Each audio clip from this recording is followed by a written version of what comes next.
ఈ సభకు అధ్యక్షత వహిస్తున్నటువంటి స్థానికులు, మన పార్టీ రంగారెడ్డి జిల్లా కౌన్సిల్ సభ్యులు మాధవరెడ్డి గారు, అదేవిధంగా ఈ బహిరంగ సభకు ముఖ్య అతిథిగా విచ్చేసిన సిపిఐ రాష్ట్ర కార్యదర్శి, కొత్తగూడెం శాసనసభ్యులు కామ్రేడ్ పూలంనేని సాంబశివరావు గారికి, సిపిఐ జాతీయ కార్యవర్గ సభ్యురాలు కామ్రేడ్ పశ్చ పద్మ గారికి, రాష్ట్ర కార్యవర్గ సభ్యులు అందోజు రవీంద్రాచార్య గారికి, రాష్ట్ర సమితి సభ్యులు ముత్యాల యాదిరెడ్డి గారు, కావల నరసింహ గారికి, జిల్లా కార్యవర్గ సభ్యులు నీలమ్మ గారు, అదేవిధంగా పెద్దంబర్పేట మున్సిపల్ కౌన్సిలర్ పబ్బతి లక్ష్మణ్ గారికి, వేదిక మీద ఉన్న నాయకులకు, ఈ సభకు విచ్చేసినటువంటి వివిధ ప్రాంతాల నుంచి విచ్చేసినటువంటి, అదేవిధంగా బ్రాహ్మణపల్లి గ్రామ సోదరి సోదరిమణులకు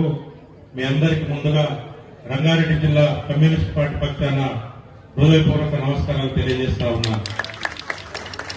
మిత్రులారా, భారత కమ్యూనిస్ట్ పార్టీ సిపిఐ 1925 డిసెంబర్ 26న ఉత్తరప్రదేశ్లోని కాన్పూర్ అనే ప్రాంతంలో ఆవిర్భవించింది. కమ్యూనిస్ట్ పార్టీ ఆవిర్భవించి 2024 డిసెంబర్ 26 నాటికి 99 సంవత్సరాలు పూర్తి చేసుకుని 100 సంవత్సరాల్లోకి అడుగుపెట్టినాం. ఈ సందర్భంగా రాష్ట్ర పార్టీ ఆధ్వర్యంలో నల్లగొండలో డిసెంబర్ 30న భారీ బహిరంగ సభ జరుపుకున్నాం. అదేవిధంగా డిసెంబర్ 26న రంగారెడ్డి జిల్లా వ్యాప్తంగా అన్ని మండలాలలో, కొన్ని గ్రామాలలో ఈ శత జయంతి ఉత్సవాల్లో భాగంగా మరి సభలు, సమావేశాలు జరుపుకుంటా ఉన్నాం. అదే రకంగా ఇంతకు ముందు కూడా ఎల్బీ నగర్ నియోజకవర్గంలో, అట్లాగే చేవెలలో ఒక 2 బహిరంగ సభలు, అదేవిధంగా ఇవాళ అబ్దుల్లాపూర్ మెట్ మండల సమితి ఆధ్వర్యంలో ఇక్కడ, అదేవిధంగా రావినారాయణ రెడ్డి కాలనీలో భారీ బహిరంగ సభ కూడా జరుపుకోవడం జరిగింది. అట్లా ఈ సంవత్సరం డిసెంబర్ 26 వరకు రాష్ట్ర వ్యాప్తంగా, దేశవ్యాప్తంగా, మన జిల్లాలో కూడా ఈ శత జయంతి ఉత్సవాలను జరుపుకుంటాం. అయితే ఆనాడు 100 సంవత్సరాల క్రితం కాన్పూర్ లో కొద్ది మందితో ఏర్పడినటువంటి ఎర్ర జెండా పార్టీ ఇవాళ 100 సంవత్సరాలు నడుస్తా ఉన్నాయి.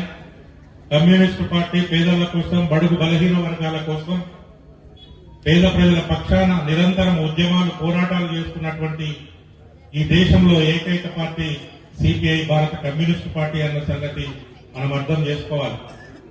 ఈ రోజు కమ్యూనిస్టు పార్టీ అధికారం ఉన్నా, అధికారం లేకపోయినా, కొన్ని పార్టీలు అధికారం ఉంటే ఉంటాయి, అధికారం కోల్పోయిన తర్వాత కనుమరుగైతాయి. ఉమ్మడి ఆంధ్రప్రదేశ్ లో తెలుగుదేశం పార్టీ ఉంది. ఇవాళ రాష్ట్రాలు విడిపోయిన తర్వాత తెలంగాణలో తెలుగుదేశం కనుమరుగైంది. అట్లా అనేక పార్టీలు వస్తా ఉంటాయి, పోతా ఉంటాయి.